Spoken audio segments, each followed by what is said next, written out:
Part 3. So, you know, I got to the point where, you know, you live and you learn, alright?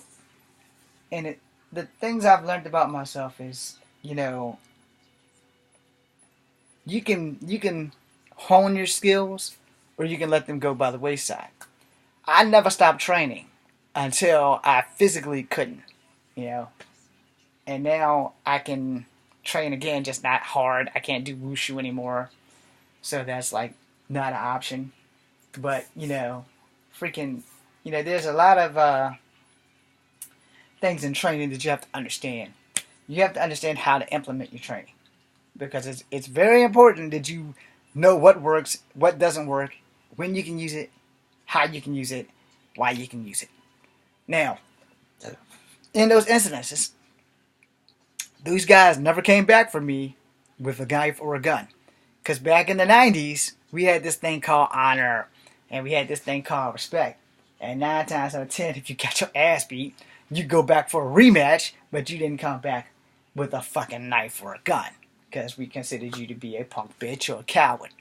And nowadays, that's everybody. They're just so scared to take an ass whooping because they're so scared that everybody's going to laugh at them. Well, guess what? People are laughing at you even if you don't get your ass kicked. So, these things that you aren't really aware of is what male pride does. And male pride can either get your ass kicked or it can teach you a life lesson.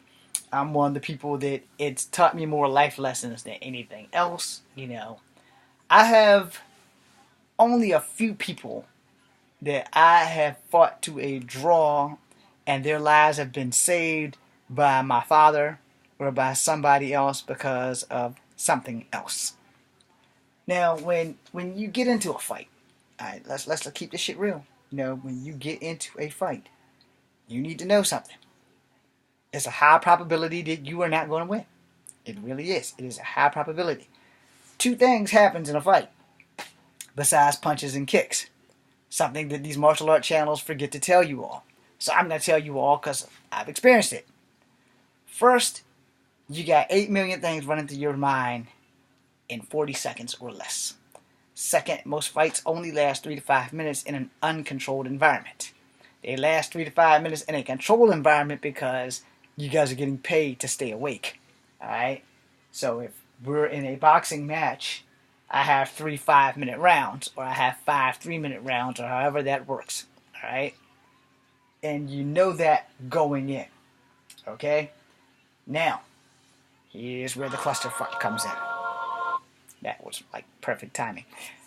The clusterfuck comes in when you are fighting someone and you're both mad.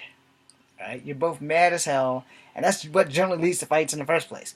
You don't even remember why you're mad at each other. You're just mad, and you're going to go at it all in.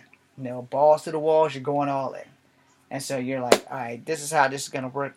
I don't know what this fucker said or did to me, but I'm going to fuck him up. And the other guy's thinking the same thing. I don't know what this guy said or did to me, but I'm going to fuck him up. And why? Why not? That's all.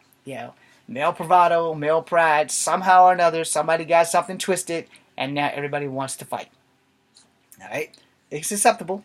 Everybody wants to fight. There's a reason behind it, but what they don't tell you in all these martial art channels and what they don't tell you in all these martial art videos is that to get to point when someone has to throw a punch or a kick. And you can have all the planning in the world, and as Meghan McCain says, and as everybody from wrestling says, everybody has a plan until they're punched in the mouth. So you cannot plan a fight. You have to go in with the Bruce Lee mentality of everything that you know is meant to be forgotten so that you can flow swiftly through combat. Because when you are in a real fight, your mind needs to be clear on one objective: surviving the fight. A lot of people go in a fight thinking, I'm going to fight to win. I'm fighting because I win. I win fights. It's what I do. No, you survive fights. Alright? In the end, let's keep it real. Did you really win? I mean, even though you knocked this motherfucker out, you might have won if you're fighting professionally. If you're fighting for money and you win fights. If you're fighting in the streets and there's no paycheck involved, there's no underground fight club, you're just fighting because you're either fighting for honor, or you're fighting for the honor of your girlfriend, or you just stumbled into a situation that you can't get out of, like you went to a bar, this motherfucker's attacking you, you ain't got no choice, you're fighting to survive. Alright? And this is the difference maker, and this is where that Street Fighter song starts playing in your head. I fight to survive. That's a Street Fighter's mentality. We fight to survive. Now, if you like go talk to professional Street Fighters like Butterbean and them, it's like, yeah, I fight to put bread on the table. No, I couldn't do nothing else. Can't read, can't write. I'm not saying Butterbean can't read or write, but most professional fighters that are in like a professional street fight, like the Tough Man contest and shit like that, I don't want to say that it's a fair contest because there are weight classes. I don't want to say that it's a fair contest because it's called the Tough Man contest, but it's not an anything goes fight. You have to have some boxing experience or whatever. You cannot use your feet. Alright? So let's keep the shit real. I'm in the ring with Butterbean. Butterbean outweighs me by about 1,000 pounds.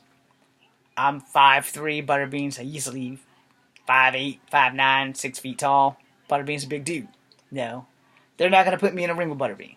It's just that simple. And it's not because I can beat him. It's not because he can beat me. It's just, it's a tough man match and they try to equal it out. You know, they're going to put you in a ring with somebody in your weight class.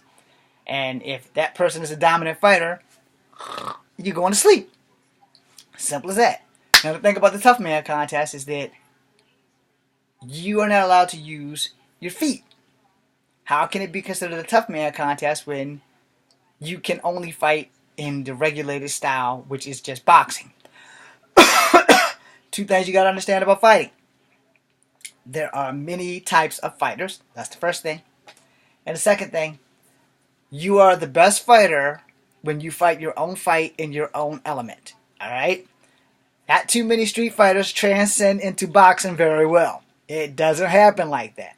No, it really doesn't. I fight in the streets. There are no rules in the streets except for one, which is survival. Where if you fight in the ring, you know the ring. You know there's 4 corners. You know there's 9 ropes. Well, yeah, it's, I guess, 8 ropes. It's 4 corners. Each corner has a turnbuckle, so I guess it's 12 ropes because they have 3 turnbuckles, depending on the type of ring it is. But if it's a wrestling ring, you got 3 turnbuckles on each pole. So it's like 12, I guess. Because 3 times 4 is 12. And you have ropes to go all the way around. You know. So I guess technically it's really only 3 ropes because they're one rope. They run through the turnbuckles. Unless they like have the clinches or whatever. Then there's individual ropes. But they run through the turnbuckles. They tighten up the turnbuckles. And, the rope feeds through there. So, however many is, if you're a boxer, you know the ring. Now, a boxer can transition into a street fighter quicker than a street fighter can transition into a boxer. Because the boxer already has the training with their fist. Now they need to understand how the street works. And then they can learn how to use other elements of their bodies, like their feet. Okay? Where a street fighter does not know the ring. He knows boxing. But he does not know the ring. And that means if he's up against the ropes, he's never had his back against the ropes. He might have had his back against the wall once or twice, but that wall has become his friend. Because he ducks, guy hits the wall, breaks a hand. Ducks, guy hits the wall, breaks his other hand. The fight belongs to the street fighter now, because he hasn't broken his hands. Now, boxing on the other hand, if you're both boxers, and you're both in that ring, you both know the ring. You know the rules of the ring, you know the ropes, you know the schematics, you know everything about the ring, you know the atmosphere. So y'all both gonna fight until one of y'all drop. But if you put a street fighter in a boxing ring, it's more likely that the street fighter is probably going to lose, or he's going to, what the boxing world would consider cheating, a street fighter would consider a victory. No. Now, in boxing, it technically is illegal to forearm a person while you're fighting, or to elbow them. But many boxers hit you with this and slide this bitch down in there too. Now if you're fighting a Thai fighter or a kickboxer, Taiwanese style or Thailand style, they do these in the ring, and they do use knees and elbows and thighs and stuff. In a tough man contest, you can only do boxing. So why is it called a tough man contest when you can't use any other element of your body outside of your fist? It's not really fair for street fighters to get into a tough man contest, but you can't street fight. You feel what I'm saying with that? And you are wearing standard issue boxing gloves. You're not wearing the open hand shit, the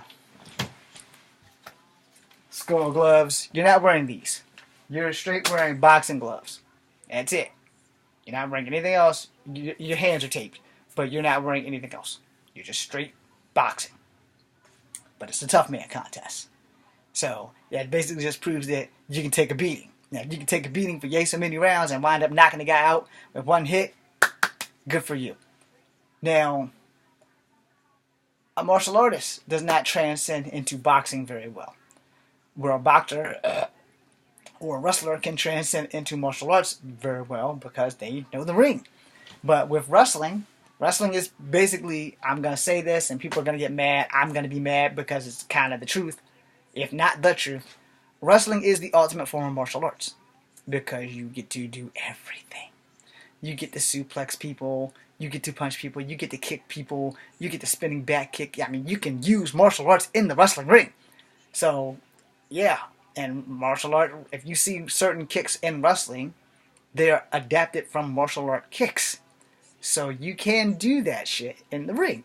And then you have a lot of locks and grapples and joints, and all of that generally comes from jiu-jitsu or Brazilian jiu-jitsu. But see, people get hooked on certain martial arts from certain locations. And I will specifically make a video about martial arts from Brazil, the two that I know. And outside of that, I'll leave it alone. But to end this video, I just want you guys to understand, you know, when you get your ass kicked and you have to go get a knife or a gun, you're a punk. You're a pussy. And you probably deserve that ass whooping in the first place, but you are a coward if you have to go get a knife or a gun to shoot somebody. Now, granted, in the other video, I mentioned going to get a rifle to kill someone. But I did not fight him, and I did not lose the fight to him. I just wanted the motherfucker dead. That's the difference maker. So if you want to call me a pussy, I'll take it. But I know you won't come down here and fight me and fucking call me a pussy to my face. There's a lot of things that people do. False courage is one. It doesn't take much to type in, fuck you, James, you a bitch nigger, I'ma fuck you up when I see you, blah, blah, blah, blah, blah. And that person's coming from fucking New York, California, Canada, China, everywhere. Because anybody can type you a threatening message on the internet. Anybody. Because they're on the fucking internet. Those same people are not going to come to your house. They're not going to Kimbo slice you. They're not going to come to your house and call you half the shit that they typed up on your face. Okay? They're not going to do that. So, for what it's worth, I hope you guys enjoyed the video. I'm about to make another video on martial arts, specifically capoeira and Brazilian Jiu-Jitsu. I'm James Williams Jr., just call number 2, BCN.